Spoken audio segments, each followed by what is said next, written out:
اتكلم عن ماتش الديربي اللي هو في استاد القاهرة الدولي بين الاهلي وبين الزمالك اللي هيعمل ضجة كبيرة جدا. نشوف الاهلي هيخش الكونفدرالية ولا دوري ابطال افريقيا.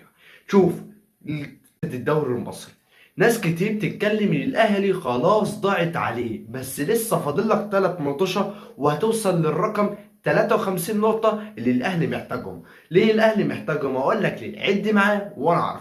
الزمالك مفروض يخسر ماتش ويتعادل ماتشين ولا يكسب الماتشين، ده لو هو عايز يأمن نفسه ويطلع الصدارة. تمام، والأهلي عايز يطلع الصدارة. الأهلي المفروض يكسب الزمالك ويكسب الماتشين اللي جايين، لازم عشان ياخد التسع نقط الجايين عشان ياخد معاه حوالي 53 نقطة. أو بيراميدز هو المفروض تخسر ماتشين ولا ماتش واحد عشان ما الاهلي واخد مكانه في المركز الثاني، عشان الاهلي فيما بعد يخش دوري ابطال افريقيا. ده الاهلي ما كسبش القمه بتاعت نادي الزمالك وبين الاهلي. لو الاهلي خسر بين الزمالك خلاص الاهلي اتحسب ليه لو راح كونفدراليه. ده الماتش اللي جاي وراه، لو الاهلي خسره خلاص الاهلي ولا في كونفدراليه ولا في دوري ابطال افريقيا، موسم صفري. وطبعا الاهلي جدا مش هيشارك في بطوله 2027، هيشاركوا في 2028. ويا ريت يمشوا المدرب اللي هو سمت ايفرج،